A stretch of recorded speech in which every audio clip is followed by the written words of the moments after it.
बिस्मिल्लाहिर्रहमानिर्रहीम। आज की इस वीडियो में हम बात करेंगे जी कि मल्चिंग क्या है, मल्चिंग की इकसाम क्या हैं, मल्चिंग की अहमियत क्या है, किस तरह से मल्च की जाए, मल्चिंग के फ़ायदे क्या हैं। तो आज की इस वीडियो को स्टार्ट करते हैं। आप लोगों से रिक्वेस्ट है कि वीडियो पसंद आए तो उसको लाइक करें, शेयर करें और हमारे चैनल को सब्सक्राइब करें।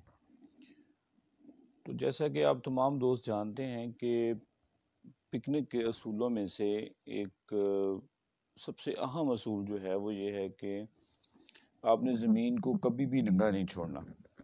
तो ज़मीन को किसी भी नामियाती या गैर नामियाती मटेरियल के साथ कवर करने को हम मल्चिंग कहते हैं। मल्चिंग एक इंसुलेटर के तौर पर काम करती है। अगर आपने ज़मीन को मल्च किया हुआ है किसी भी नामियाती मादे के साथ, तो ये ज़मीन के टेम्परेचर को बढ़ने से और कम होने से रोकती है। अगर शदीद सर्दी है तो ये ज़मीन के टेम्परेचर को कम होने से रोकेगी, और अगर शदीद गर्मी है तो ये ज़मीन के टेम्परेचर को बढ़ने से रोकेगी। तो इस तरह ये एज अ इंसुलेटर के तौर पर मल्च काम करती है और ज़मीन के टेम्परेचर को कंट्रोल करती है। एक इसका सबसे बड़ा फ़ायदा ये है।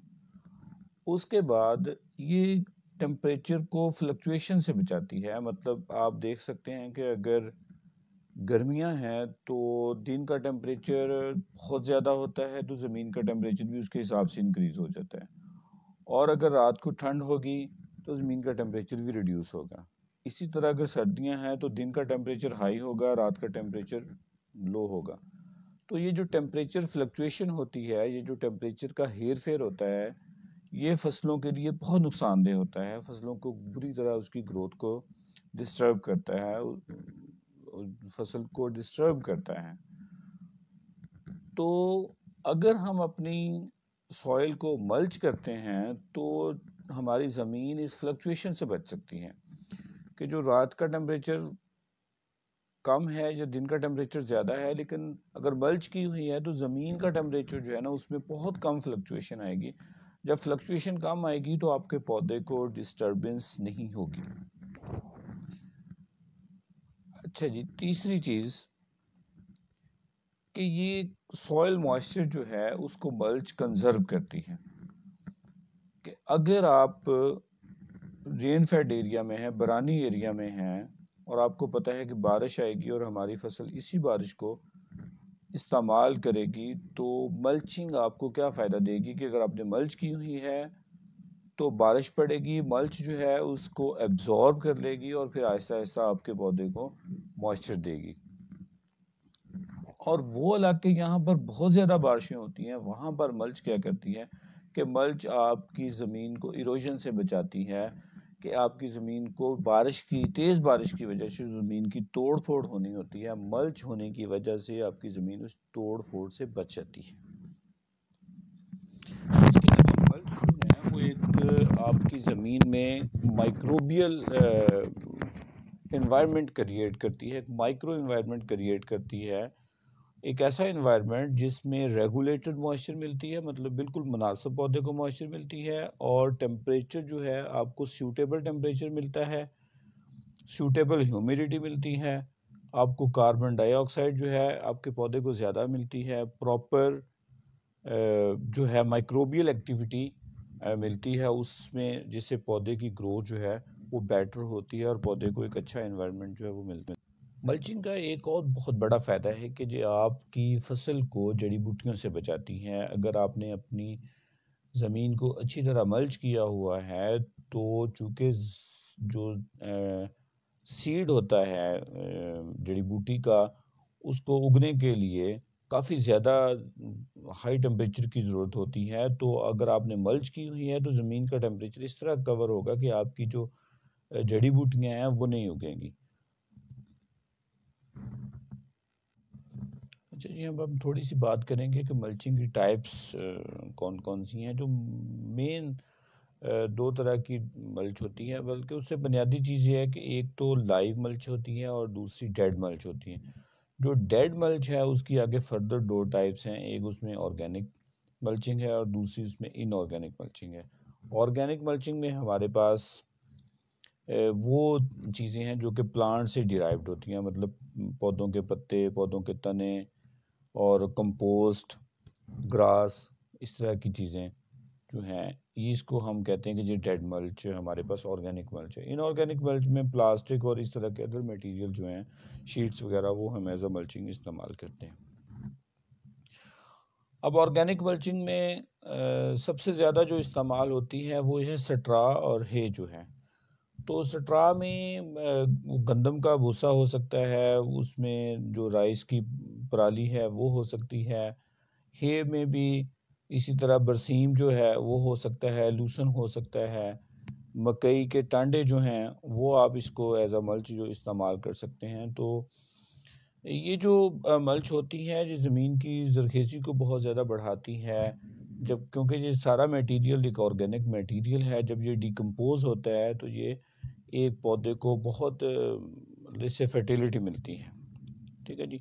और दूसरा ये होता है कि जो सूरज की रोशनी को रिफ्लेक्ट करती है, जब सूरज की रोशनी को रिफ्लेक्ट करेगी और सूरज की रोशनी ज़मीन में अब्जॉर्ब नहीं होगी तो ये ज़मीन को ठंडा रखेगी। जड़ी बूटियों का मसला जो है उसको भी कंट्रोल करती है। इसके अलावा पत्ते जो होते हैं जी पौधों के, वो एक नेचुरल मल्च, पत्ते गिरते जाते हैं तो ज़मीन पे मल्च हो जाती है। पीट मॉस जो है ये एक बहुत अच्छा जो है मल्च का सोर्स है।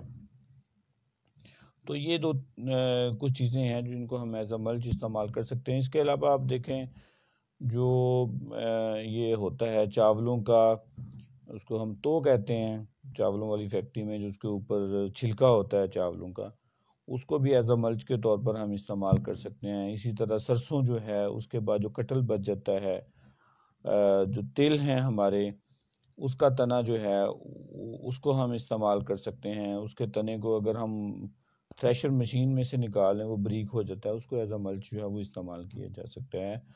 तो मल्च हमारा जो पायदार कुदरती निज़ाम काश्तकारी है, इसमें मल्चिंग का बहुत अहम रोल है। अगर आप तमाम असूलों को अपनाते हैं और मल्चिंग को मिस करते हैं तो आप वो खातर खा फ़वाइद नहीं ले सकते जो कि हमें पायदार कुदरती निज़ाम काश्तकारी से मिलने होते हैं।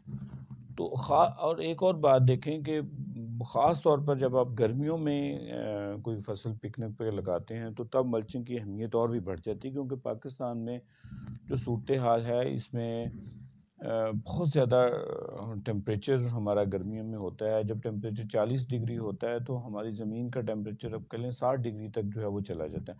60 डिग्री पर जब टेम्परेचर जाता है तो ऑर्गेनिक मैटर बर्न होना शुरू हो जाता है और उसमें जितनी भी लिविंग्स हैं हमारी, वो जो माइक्रोब्स हैं जो कि हमारे फर्टिलिटी के लिए हमें हेल्प करते हैं, जो कि पौधे की न्यूट्रिशन का इंतज़ाम करते हैं, वो डिस्टर्ब होना शुरू हो जाते हैं, उनकी डेथ होना शुरू हो जाती है। तो इस तरह अगर हम ज़मीन को कवर करते हैं मल्च के तौर पर तो वो जो हमारे माइक्रोब्स हैं वो बचते हैं, हमारा ऑर्गेनिक मैटर कंजर्व होता है, हमारी ज़मीन का टेम्परेचर जो है वो कंट्रोल होता है। ज़मीन का टेम्परेचर कंट्रोल होगा तो जो पौधे की वाटर यूज़ एफिशिएंसी है और उसकी फर्टिलाइज़र यूज़ एफिशिएंसी है वो बहुत ज़्यादा इंक्रीज़ हो जाती है। एक अंदाजे के मुताबिक कि अगर हम अपनी ज़मीन का टेम्परेचर 30 डिग्री तक मेंटेन करते हैं तो हमारे पौधे की जो वाटर यूज़ एफिशिएंसी है या न्यूट्रिशन यूज़ एफिशिएंसी है वो 80% तक हो जाती है। और जब अगर उसका टेम्परेचर इंक्रीज़ होना शुरू हो जाता है, 50-60 तक जाता है, तो वो रिड्यूस होकर 10% से 5% से भी नीचे आ जाती है। तो आप अंदाज़ा करें कि जब पौधे की वाटर यूज़ एफिशिएंसी इस कदर रिड्यूस होगी तो उसकी हेल्थ पर क्या असर होगा। तीसरा जो है कि मल्च करने से हमारी ज़मीन जो है वो सलिनिटी से बचती है, कलर के मसले से बचती है, उसमें साल्ट्स एक्युमुलेट नहीं होते, क्योंकि जब हम वैसे इरिगेशन करेंगे, बेशक हम बेड्स पे भी क्रॉप लगाई है, हम इरिगेशन करेंगे तो हमें बार बार पानी देना पड़ेगा। जब बार बार पानी देंगे तो पानी इवेपोरेट होगा, रोशनी की वजह से इवेपोरेट होके तो वो पीछे साल्ट्स छोड़ जाएगा। तो अगर हमने अपनी सॉइल को मल्च किया है तो हम सलिनिटी से बच सकते हैं, क्योंकि इवेपोरेशन की वजह से पानी का ज़िया जो है वो बहुत हद तक रिड्यूस हो जाता है। और जब रिड्यूस होता है तो इससे हम सैलिनिटी से बच सकते हैं। अच्छा जी, मल्च का एक और बहुत ही अमेजिंग फ़ायदा है कि मल्च की वजह से जो पौधा है हमारा वो वाइड रूट्स डेवलप करता है। वाइड रूट से मुराद है कि वो रूट्स जो कि ज़मीन की सतह से भी ऊपर होती हैं, मतलब मल्च के नीचे और ज़मीन की सतह से ऊपर पौधा अपनी रूट्स डेवलप करनी शुरू कर देता है। तो वो रूट्स जो हैं, चूँकि वो ज़मीन की अपर सरफेस के बिल्कुल ऊपर एक डेवलप हो जाती हैं, तो वो बहुत ज़्यादा न्यूट्रिशन जो है वो हासिल करती हैं। इसके अलावा ये मल्च जो है वो एज अ सबस्ट्रेट काम करती है, मतलब ज़मीन के दरमियान और पौधे का फ्रूट और पौधे के अदर हिस्से जो हैं उनके दरमियान में सबस्ट्रेट का काम करती है। फ़र्ज़ करें आपने कोई बाग लगाया हुआ है, अगर आप उसकी इर्द गिर्द मल्च की हुई है, तो अगर उसका फ्रूट गिरेगा तो वो ज़मीन के साथ डायरेक्ट कांटेक्ट नहीं होगा और आपको बहुत सेफली वो फ्रूट जो है वो मिल जाएगा। ठीक है जी। इसके अलावा आपने स्ट्रॉबेरी लगाई है, आपने ऑर्गेनिक मल्च की हुई है या आपने दूसरी मल्च की है, तो इस तरह अगर उसका जो फ्रूट है वो अक्सर ज़मीन के साथ लग जाता है तो वो ज़मीन के साथ कांटेक्ट नहीं होगा। सब्जियों में आप जितनी भी बेल वाली सब्जियां हैं आपने उनको जाल के बगैर लगाया है, घिया लगाया है, घिया तोरी लगाई है, तो कद्दू या इस तरह की जितनी भी चीज़ें हैं, अगर आपने अपनी सॉइल को मल्च किया हुआ है तो देखें वो डायरेक्ट उसका ज़मीन के साथ कांटेक्ट नहीं होता और आपके फ्रूट की क्वालिटी, उसकी क्लीनिनेस जो है वो इम्प्रूव होती है, उससे बेहतर होती है। अच्छा जी, अब थोड़ी सी बात करेंगे कि मल्चिंग जो है वो जब हम करते हैं तो मोस्टली उसकी वो कितनी मोटी होनी चाहिए, ये एक आम सवाल है। तो उसकी मोटाई इन जनरल जो है जी 2 से 4 इंच तक होनी चाहिए। और इसका तल्लक इस चीज़ से भी होता है कि जो आपने सीड लगाया है उसका साइज़ क्या है, और दूसरा जो आपका प्लांट उगेगा आया वो नोकीला प्लांट है या वो चौड़े पत्ते वाला प्लांट है। देखिए नोकीले प्लांट्स में एक सलाहियत होती है कि वो काफ़ी मोटी तह को भी चीर के बाहर आ जाते हैं, और लेकिन जो चौड़े पत्ते वाले प्लांट होते हैं या तो वो थोड़ा उनको डिफ़िकल्टी होती है। तो ये आपकी कोशिश होनी चाहिए कि 2 से 4 इंच तक अगर आप तय रखते हैं, लेकिन ये भी आपने देखना चाहिए कि आपने सीड कौन सा लगाया है। इसके अलावा ये भी डिपेंड करता है कि आप मटेरियल कौन सा इस्तेमाल कर सकते हैं। अगर आप पराली इस्तेमाल कर रहे हैं देखें, तो वहाँ पर भी आपको एहतियात करनी चाहिए, क्योंकि उसका मतलब तना जो है वो काफ़ी हद तक मजबूत होता है और ऐसे एक दूसरे में फंस जाते हैं। तो आप अगर बहुत मोटी तह बिछाएंगे और बीज आपका ब्रीक होगा तो मसला होगा। अगर हाँ देखें, आप देखते हैं कि हमने सरसों के पौधे लगाए हैं, जो को हमने ऐसे पौधे लगाए हैं जिनमें ये सलाहियत नहीं है कि वो मल्च को ऐसे फाड़ के बाहर आ जाएं, तो कोशिश करें कि वहाँ पर जहाँ पर आपने पौधे लगाए हैं उनको वहाँ से थोड़ी सी स्पेस दे दें अपने हाथ के साथ। दूसरा जो है कि अगर आप ब्रीक मटेरियल, मतलब जो चावलों की तो होती है उसको आप यूज़ कर सकते हैं। आप जो सरसों का कट्टल है ब्रीक फॉर्म में, इसी तरह जो ये तूड़ी शूड़ी गंदम की होती है, चूँकि वो अगर जब थ्रेशर होती है तो उसका साइज़ जो है वो थोड़ा रिड्यूस हो जाता है। तो इस सूरत में अगर मल्च की तह थोड़ी मोटी भी है तो पौधा इसमें से जो है वो आसानी के साथ निकल आता है। लेकिन मल्च की तह को बहुत ज़्यादा भी नहीं बढ़ाना चाहिए आम क्रॉप्स के। तो इससे बाज़ दफ़ा जो है वो पौधे के लिए एडवर्स कंडीशंस भी पैदा हो सकती हैं। हाँ, अलबत्ता अगर आपने बाग में मल्चिंग करनी है, आपने ऑर्चिड्स में मल्चिंग करनी है, आपने प्लांट्स लगा दिए, तो वहाँ पर आप बहुत मोटी तह भी मल्च की बिछा सकते हैं, जो कि आपके लिए, आपके प्लांट के लिए बहुत ज़्यादा बेनिफिशियल होगी। अब हम थोड़ी सी गुफ्तगू करेंगे कि मल्चिंग के मतलब कुछ गलत फहमियाँ पाई जाती हैं। हमारे आम किसान जो कि पिकनिक को नहीं अंडरस्टैंड करते, तो उनका ये सवाल होता है कि जी मतलब मल्चिंग में से पौधा कैसे निकलेगा। ठीक है जी। तो भाई जो पौधा ज़मीन, इतनी सख्त ज़मीन को बीज फाड़ के बाहर आ जाता है तो वो मल्चिंग से भी बाहर आने में उसे कोई डिफ़िकल्टी नहीं है। ठीक है जी। तो ये कोई ऐसी बात नहीं है, अगर आपने मुनासिब 1 इंच 1.5 इंच 2 इंच मल्चिंग की हुई है तो उसमें से जो पौधा है आसानी से उग सकता है। दूसरी बात है जी, कुछ लोग कहते हैं जी इससे मल्चिंग करने से फंगस लगती हैं। देखिए फंगस, एक तो चीज़ ये है कि मोस्टली फंगस जो है वो सॉइल में हमारे लिए बेनिफिशियल हैं।